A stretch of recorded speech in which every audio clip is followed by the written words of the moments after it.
It was a long time coming, but here we are. We are in part 4 of We Are Building a House. My family and I are building a house here in Midlothian, Texas, and we are really excited about it. I've done a couple of other videos, which I have on a separate playlist that you guys can check out, that tell you all about our build process up to this point, and now it is time for an update. In this week's video, I'm going to talk to you about our pre-drywall meeting that we just had today. And by the time you're watching it, it was actually 2 days ago. So if you're building a house and you're interested in all the ins and outs of it, then this is the video for you. So stick around.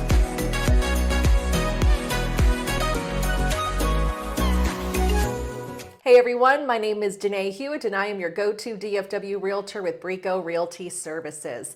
On my channel, I talk to you about all the things real estate. I go through the entire real estate transaction, negotiations, what things mean, and I go to different areas of DFW to show you what you can get for your money and also what each city has to offer you. So if any of that sounds fantastic to you, then definitely hit the like button, subscribe to my channel, and reach out if you got any questions, comments, concerns, anything like that. I am always here to answer any of your questions. Let's get into this week's video. We contracted on our new construction home at the very end of January of 2022. And here we are right at like the last week of September, and we're getting there. We are getting really close. And I'm going to talk to you about our pre-drywall meeting that we just had, and I'm going to also tell you what we as home buyers can expect to happen in the next couple of months. And then I'm also going to give you a little tip, a little piece of advice, which I will save towards the end of the video if you guys are building your home. But before I get into the pre-drywall meeting and what all that is, let me show you a little bit about what is going on with our house.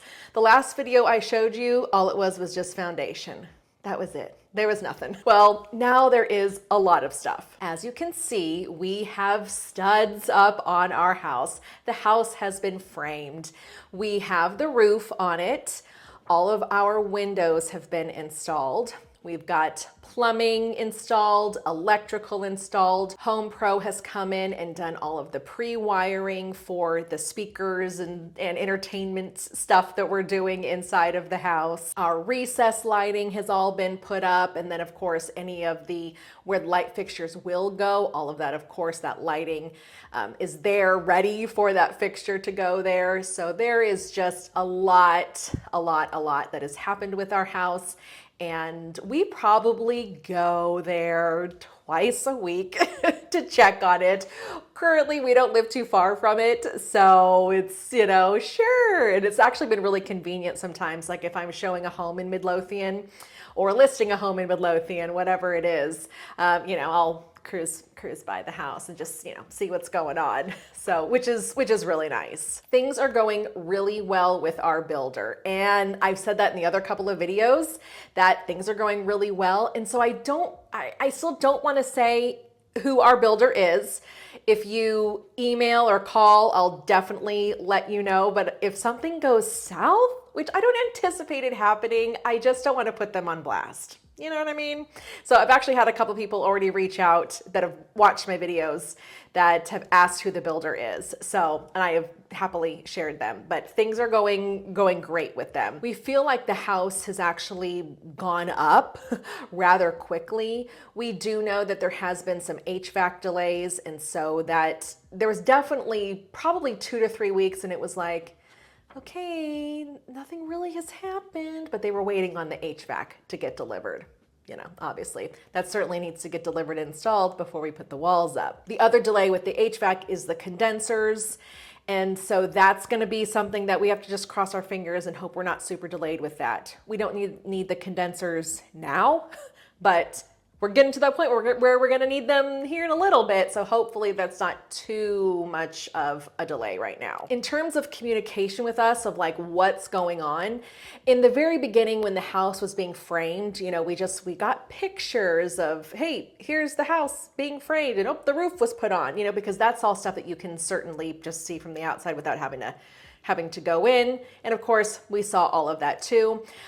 We did share with our builder that we just wish that you could give us a little bit of a timeline of, hey, this is what's happening in the next 2 weeks, or something is going to be delayed. If that information could just be shared with us as you have that information. And so once we have told them that, we definitely have had a lot more communication about timeline and a little bit better of expectations of how things will progress. But I would say that that's probably the only thing that we're kind of like, we wish that was a little bit better. This is not the first builder that hasn't been is fantastic with their communication as far as the houses are being built. I've helped a lot of people buy new construction homes over the last couple of years, and I mean every single builder every single builder was just kind of the same. They have so many houses that they're building, but when we shared that with them, we definitely feel like we're getting a lot more communication from them. So, which is great. Let's talk about what happens with this pre-drywall meeting. Of course, it was me and my husband, and it was the project manager from the builder that was assigned to our house, and also the sales representative from the building company that was there as well. And he had his iPad and could make changes right there, send emails when he needed to, and our sales representative had all of our signed off paperwork, and we had our signed off paperwork just to make sure that we were all working from and communicating about the same document, because that signed off paperwork had a couple of revisions. So we all wanted to make sure that we were working on the same piece of paper. We have a lot of studs up in the framing around the house. So what we do in the pre-drywall meeting is we go through and make sure that everything on the inside of the house that we can't see behind the walls is perfect, where it needs to be, before we put the drywall or the sheetrock up. Every meeting that we've had with them, we always talk about the outside of the home first. Then when we walk through the front door, we always go counterclockwise throughout the house, and so that we know that we haven't missed anything, and we just follow the path to get us back right where we started. And that was no different with our pre-drywall meeting. We walked around the outside of the house. We have a couple of floodlights that we're going to be putting up. There's a lot of taping that still needs to happen to the house, and he said I've ordered 2 rolls of that to get done, and obviously that needs to get done and taped on the outside before they can put the brick on the house. And our brick is sitting there. Our brick is waiting. So we walked the entire perimeter of the house, and as we were standing at our garage, we went, man, that pitch on that roof, that is steep. So thank you very much to those people that put our roof up, and we apologize to the roofers down the line that will have to replace the roof years from now, because that is a steep pitch. As we were walking the perimeter of the home, it was really great. Our builder went through and noted some things. He goes, yeah, well, we'll get that, no problem. And he also reiterated that when our brick does go up, they have the crew that puts the brick up. And then they have their foreman that he does not lay the brick himself, but what he does is he comes back and creates a punch list if anything is wrong, if there's missing mortar anywhere, or if the bricks are crooked someplace or something like that, so that the crew can come back with this punch list and just fix those certain things, which is nice. So it's another layer of eyes that are set on the work. So he told us that would definitely happen once we get to the brick laying phase. Once we walked the outside, then we walked into the inside of the house. And so what we were looking at in all of the rooms were the electrical outlets and the plumbing. And mostly I'll say it was the electrical outlets.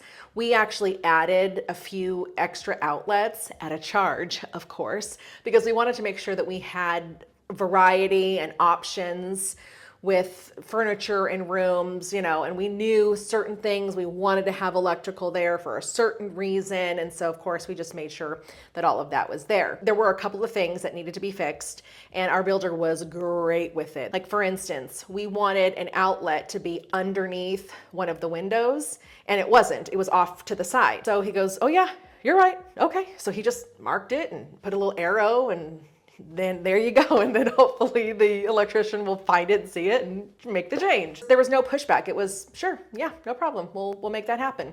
As we were walking through each of the rooms, he told us how the doors were going to be opening and closing. It wasn't going to be a right hanging door or a left hanging door with all the entry doors and the closets. He showed us where all the GFCI outlets were going to be and just really walk through, everything again on the inside that we cannot see once that sheetrock goes up. So I told you that my husband and I, we came through and we walked the house to make sure that this was right and this was right and this was right.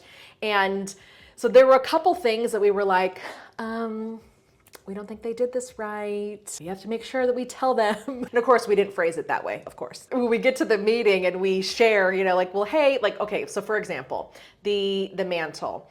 So we don't have a really long living room and the TV will be going over the fireplace. Well, our couch is gonna be kind of close. And so we don't want our necks to be up like this as we're looking at a TV. Now I know you can get those mounts that bring the TV down and all of that, but I don't know. We probably won't do that. We want it just to be stationary above the fireplace. So we had said in our pre-construction meeting, please, please, please, let's have the mantle be at 52 inches. Well, if you look at this picture right here, there's a big board going horizontally. We thought that that's where the mantle was going to be screwed into, and that is higher than 52 inches. So we shared that with him today, and he goes, no, the mantle's not going to be screwed in there. We're going to have a stud across here, a little bit lower, and I've got it on my notes, 52 inches, and that's where the beam is going to go for your mantle. Oh, okay. So this is just a piece of advice for everybody when you're building a house is it doesn't mean they necessarily made a mistake if that's what you think. I mean, we thought that's what would make sense. Now, why that big piece of board is there, I have no idea because I don't build houses. But it's just a good example to give some grace to your builder. They do this all day in and day out. And so you definitely have to trust them. If you trust them to build this house for you, you got to trust them to build the house for you. Again, as we're going through the house, he was making sure that we didn't have any questions or making sure there weren't any changes with anything.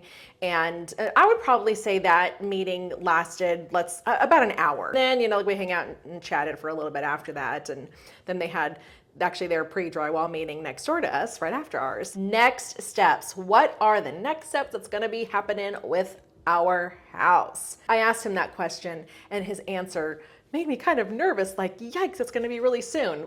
Which is a good thing. So he said that if he didn't have any changes to make, if everything was perfect, no outlets needed to be moved, our drywall is going to be delivered to the house this week. He goes, I'll insulate your house tomorrow and we'll get that drywall up and you'll have walls by the end of this week. Okay, that's really fast. But since we do have some changes that need to be made, of course, all that needs to get done before the drywall goes up. He said that should be done by the end of this week. And then insulation and drywall will happen next week.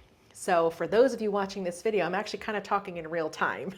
So really by the end of next week, we should have walls up on the house. Here's the tip that I was telling you about in the very beginning of the video. Before the walls go up on your house, go through and take a lot of pictures of the studs and of the electrical and all of that, and even take videos so that you have a map of what it looks like on the inside behind your walls. This is great for hanging things. This is great for if you wanted to add electrical outlets or add recessed lighting after the fact or anything like that. But then you know where everything is behind those walls so that down the line, it's less of a guessing game of where things are. So a good reason why we're definitely doing that is the headboard for our bed actually mounts directly to the wall. It's not even attached to the bed. It's just it looks like it does, but it doesn't. It's just boom, hanging on the wall. On the other side of our wall is my bathroom vanity, and that plumbing is run in between the studs. Well, can you imagine us drilling a hole into the wall and drilling right through that pipe? No. That would be terrible. So that's just one reason why it's just great. I mean, you have the opportunity. Do it. Take pictures, take videos. My husband likes to take the picture and draw on it with how much spacing there is from, from here, from the wall to the stud or whatever. I don't know, I'll let him do all that. But it's just a good tip. You guys have the opportunity to do that, so definitely do that because you never know when you might want to see behind those walls. We will have our sheetrock up in the next 2 weeks. And actually this week we should get our cabinet layout, our cabinetry layout from the builder. And he said he'll email that to us so that we can sign off on it because we've added some cabinetry, throughout the house. So we will get that. Our sheetrock will go up in a couple of weeks. And, and then from there, the house will get their trim, the crown molding, the baseboards, trim around the doors. And so the house will just slowly start to feel like a house. Oh, before the trim will be the texture. Definitely have to do that first. Texture the walls first before they put that trim up. So it was nice to have another good face-to-face meeting with them because it had been quite a few months. Now we kind of know some things to anticipate. He's told us about the crews that he's hired for the trim on the house and for the tile and kind of how they work. So we know to anticipate if things are a little slower on that front, this is why. So it's just nice to get some insight into the house as we see it progress and move on. The only downside is, unfortunately, they cannot give us a closing date, which they're not the only builder that cannot give a closing date. I had a builder tell a client once that they were going to give them 3 days notice before closing. 3 days notice? Are you kidding me? And it's because of COVID. It's because of supplies. It's because of shortages in labor and supplies. And I mean, things have definitely gotten better for sure. Their goal is to still have our house and many other houses done before the end of the year, but some of them may get pushed to the first of next year. We just don't know if that's going to be us or not. We will just see. We will just see because we have to time it accordingly for us selling our house because we do need that equity from our house as a down payment for the next house that we're buying. So lots of things to figure out, but I won't bother you guys with all of that. That's just something for me to stress about and worry about over here on my end. I hope this video helped to give you a little bit more insight of what it takes to build a house and what happens and what the process is. That is ultimately my goal. And I love it that I'm actually going through this process so that when I am working with future clients that are building and current clients that are building, then I can kind of give them my experience and share with them what we're going through because we're going through it just like they are. That covers it for this week's video, and I hope to see you next week. Have a great day, everyone.